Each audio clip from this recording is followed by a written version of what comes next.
ಕಾಂಗ್ರೆಸ್ ಅಧಿಕಾರಕ್ಕೆ ಬಂದ ಬಳಿಕ 2800 ರೈತರು ಆತ್ಮಹತ್ಯೆ ಮಾಡಿಕೊಂಡಿದ್ದಾರಂತೆ. ಶೇಮ್ ಆಗಬೇಕು. ರಾಜ್ಯದಲ್ಲಿ ಬರ ತಾಂಡವವಾಡ್ತಾ ಇದೆ. R Ashok big bomb ಸಿಡಿಸಿದ್ದಾರೆ.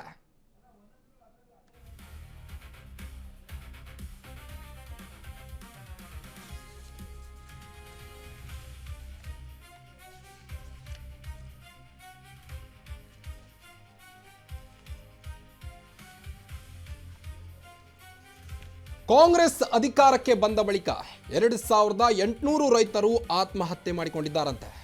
ರಾಜ್ಯದಲ್ಲಿ ಬರ ತಾಂಡವವಾಡ್ತಾ ಇದೆ. ಆರ್ ಅಶೋಕ್ ಬಿಗ್ ಬಾಂಬ್ ಸಿಡಿಸಿದ್ದಾರೆ. 80% ಕೃಷಿ ಚಟುವಟಿಕೆ ಸ್ಥಗಿತವಾಗಿದೆ. ಯಾವಾಗ ಕಾಂಗ್ರೆಸ್ ಅಧಿಕಾರಕ್ಕೆ ಬಂತೋ 2800 ರೈತರು ಆತ್ಮಹತ್ಯೆ ಮಾಡಿಕೊಂಡಿದ್ದಾರೆ. ವಿಪಕ್ಷ ನಾಯಕ ಆರೋಪವನ್ನು ಮಾಡ್ತಾ ಇದ್ದಾರೆ. ತೀವ್ರ ಮಳೆ ಕೊರತೆಯಿಂದ ಅನ್ನದಾತರು ವಿಲವಿಲ ಅಂತ ಒದ್ದಾಡ್ತಾ ಇದ್ದಾರೆ. ರೈತರ ಸಂಕಷ್ಟವನ್ನ ಕೇಳೋರೇ ಇಲ್ವಾ ಅಂತ ಬಿಗ್ ಬಾಂಬ್ ಸಿಡಿಸಿದ್ದಾರೆ. ಜಾನುವಾರುಗಳಿಗೆ ಮೇವು ಇಲ್ಲದೆ ದನಕರುಗಳ ಮಾರಾಟವನ್ನ ಮಾಡಲಾಗ್ತಾ ಇದೆ. ಆದರೂ ರಾಜ್ಯ ಸರ್ಕಾರ ಸಮರ್ಪಕವಾದ ಕ್ರಮವನ್ನ ಕೈಗೊಂಡಿಲ್ಲ ಅಂತ ವಿರೋಧ ಪಕ್ಷದ ನಾಯಕ ಆರ್ ಅಶೋಕ್ ಹೇಳ್ತಾ ಇದ್ದಾರೆ. ಸಿಎಂ ಡಿಕೆ ಮತ್ತು ಡಿಸಿಎಂ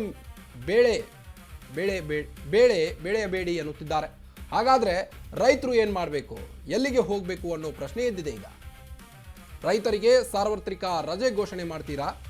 ಬರ ಘೋಷಿಸಿದ್ರೆ ಮಾತ್ರ ಕೇಂದ್ರ ಸರ್ಕಾರದ ನೆರವು ಸಿಗಲಿದೆ ಅಂತ ಹೇಳ್ತಾ ಇದ್ದಾರೆ.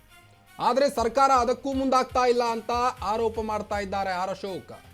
ಪ್ರತಿ ತಾಲೂಕಿಗೆ ಬರ ನಿರ್ವಹಣೆಗೆ 20 ಕೋಟಿ ರೂಪಾಯಿ ಬಿಡುಗಡೆ ಮಾಡಲಾಗಿದೆ. ಎಲ್ಲಿ ಹೋಯ್ತು ಹಾಗಾದ್ರೆ ಆ ಹಣ? ರೈತರ ಪ್ರತಿ ಎಕರೆಗೆ ಸರ್ಕಾರ 50,000 ಪರಿಹಾರ ನೀಡಲೇಬೇಕು ಅಂತ ಈಗ ಆರೋಪ ಮಾಡ್ತಾ ಇದ್ದಾರೆ. ಸಾಲ ಮನ್ನಾ ಘೋಷಿಸಬೇಕು ಎಂದು ಆರ್ ಅಶೋಕ್ ರಾಜ್ಯ ಸರ್ಕಾರಕ್ಕೆ ಆಗ್ರಹಿಸ್ತಾ ಇದ್ದಾರೆ. ಕಾಂಗ್ರೆಸ್ ಅಧಿಕಾರಕ್ಕೆ ಬಂದ ನಂತರ 2800 ರೈತರು ಆತ್ಮಹತ್ಯೆ ಮಾಡಿಕೊಂಡಿದ್ದಾರೆ ಅಂತ ಬಿಗ್ ಬಾಂಬ್ ಸಿಡಿಸಿದ್ದಾರೆ. ಈಗ 80% ಕೃಷಿ ಚಟುವಟಿಕೆ ಸ್ಥಗಿತವಾಗಿದೆ. ವಿಪಕ್ಷ ನಾಯಕ ಆರೋಪ ಮಾಡ್ತಾ ಇದ್ದಾರೆ. ಒಂದು ಕಡೆ ತೀವ್ರ ಮಳೆಯ ಕೊರತೆಯಿಂದಾಗಿ ಅನ್ನದಾತರು ವಿಲವಿಲ ಅಂತ ಒದ್ದಾಡ್ತಾ ಇದ್ದಾರೆ. ಬೆಳೆ ಇಲ್ಲ. ರೈತರ ಸಂಕಷ್ಟಕ್ಕೆ ಇವರು ಸರಿಯಾದಂಥ ಪರಿಹಾರವನ್ನ ನೀಡ್ತಾ ಇಲ್ಲ ಅಂತ ಆರ್ ಅಶೋಕ್ ಗುಡುಗಿದ್ದಾರೆ. ಜಾನುವಾರುಗಳಿಗೆ ಮೇವು ಇಲ್ಲದೆ ದನಕರುಗಳ ಮಾರಾಟವಾಗ್ತಾ ಇದೆ.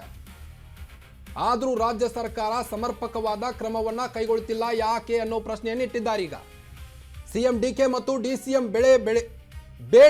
ಬೆಳೆಯಬೇಡಿ ಎನ್ನುತ್ತಿದ್ದಾರೆ. ಹಾಗಾದ್ರೆ ರೈತರು ಏನ್ ಮಾಡಬೇಕು, ಎಲ್ಲಿಗೆ ಹೋಗಬೇಕು ಅನ್ನೋ ಪ್ರಶ್ನೆ ಇಟ್ಟಿದ್ದಾರೆ. ರೈತರಿಗೆ ಸಾರ್ವತ್ರಿಕ ರಜೆ ಘೋಷಣೆ ಮಾಡ್ತೀರಾ ಎಂದು ಪ್ರಶ್ನೆ ಇಟ್ಟಿದ್ದಾರೆ. ರಾಜ್ಯದಲ್ಲಿ ಬರದ ಪರಿಸ್ಥಿತಿ ತಾಂಡವವಾಡ್ತಾ ಇದೆ. ಇವರಿಗೂ ರಾಜ್ಯ ಸರ್ಕಾರ ಅಧಿಕಾರಕ್ಕೆ ಬಂದ ನಂತರ 2800 ರೈತರು ಆತ್ಮಹತ್ಯೆ ಮಾಡಿಕೊಂಡಿದ್ದಾರೆ. ತಿನ್ನೋಕು ಆಹಾರ ಇಲ್ಲದೆ ರೈತರು ತಮ್ಮ ಜಾನುವಾರುಗಳನ್ನು ಮಾರುವಂತ ಪರಿಸ್ಥಿತಿ ಎದುರಾಗಿದೆ. ರಾಜ್ಯ ಸರ್ಕಾರ ಆದರೂ ಸಹಿತ ಕಣ್ಣು ಮುಚ್ಚಿ ಕೂತಿದೆಯಾ ಅನ್ನೋ ಆರೋಪವನ್ನು ಮಾಡ್ತಾ ಇದ್ದಾರೆ. ಆದರೆ ಸರ್ಕಾರ ಅದಕ್ಕೂ ಮುಂದಾಗ್ತಾ ಇಲ್ಲ ಅಂತ ಆರ್ ಅಶೋಕ್ ಗುಡುಗಿದ್ದು, ಪ್ರತಿ ತಾಲೂಕಿಗೆ ಎಷ್ಟೋ ಪರ್ಸೆಂಟ್ನಷ್ಟು ಹಣ ಬಿಡುಗಡೆ ಆದರೂ ಸಹಿತ, ಪ್ರತಿ ತಾಲೂಕಿಗೆ ಬರ ನಿರ್ವಹಣೆಗೆ 20 ಕೋಟಿ ರೂಪಾಯಿ ಹಣ ಬಿಡುಗಡೆ ಆದರೂ ಸಹಿತ ರೈತರ ಪ್ರತಿ ಎಕರೆಗೆ ಸರ್ಕಾರ 50,000 ಪರಿಹಾರ ನೀಡಬೇಕು ಅಂತ ಕೆಲವೊಂದು ಕಡೆ ಆಗ್ರಹಿಸ್ತಾ ಇದ್ದಾರೆ. ಸಾಲ ಮನ್ನಾ ಘೋಷಿಸಬೇಕು ಎಂದು ಆರ್ ಅಶೋಕ್ ಆಗ್ರಹಿಸಿದ್ದಾರೆ. ಸಾಲ ಮನ್ನಾ ಪಾವತಿಸಲಾಗದೆ ಈಗಾಗಲೇ ಒಬ್ಬ ರೈತ ಆತ್ಮಹತ್ಯೆ ಮಾಡಿಕೊಂಡಿರುವಂಥ ನ್ಯೂಸ್ ಕೂಡ ನಮ್ಮಲ್ಲಿ ಕೇಳಿರ್ಬೋದು ನೀವು. ಇದರ ಮಧ್ಯೆ ಈಗ ರಾಜ್ಯದಲ್ಲಿ ಬರ ಪರಿಸ್ಥಿತಿ ತಾಂಡವವಾಡ್ತಾ ಇದೆ. 2800 ರೈತರು ಆತ್ಮಹತ್ಯೆ ಮಾಡಿಕೊಂಡಿದ್ದಾರೆ. ಇದಕ್ಕೆಲ್ಲ ಕಾಂಗ್ರೆಸ್ ನೇರ ಕಾರಣ ಅಂತ ಅಶೋಕ್ ಗುಡುಗಿದ್ದಾರೆ. ತೀವ್ರ ಮಳೆ ಕೊರತೆಯಿಂದಾಗಿ ಅಲ್ಲಲ್ಲಿ ರೈತರು ಸಂಕಷ್ಟಕ್ಕೊಳಗಾಗಿದ್ದಾರೆ. ರೈತರ ಸಂಕಷ್ಟದ ಬಗ್ಗೆ ಆತಂಕವನ್ನು ವ್ಯಕ್ತಪಡಿಸ್ತಾ ಇದ್ದಾರೆ.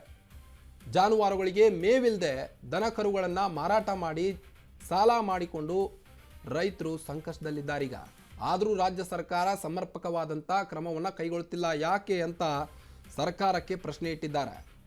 ಸಿಎಂ ಡಿಕೆ ಮತ್ತು ಡಿಸಿಎಂ ಬೆಳೆಯಬೇಡಿ ಅಂತ ರೈತರಿಗೆ ಹೇಳ್ತಾ ಇದ್ದಾರಂತೆ. ಹಾಗಾದರೆ ರೈತರು ಏನು ಮಾಡಬೇಕು, ಎಲ್ಲಿಗೆ ಹೋಗಬೇಕು ಅನ್ನೋ ಪ್ರಶ್ನೆ ಇದ್ದಿದೆ. ಈಗ ರೈತರಿಗೆ ಸಾರ್ವತ್ರಿಕ ರಜೆ ಘೋಷಣೆ ಮಾಡ್ತೀರಾ ಎಂದು ಪ್ರಶ್ನೆ ಹಾಕಿದ್ದಾರೆ.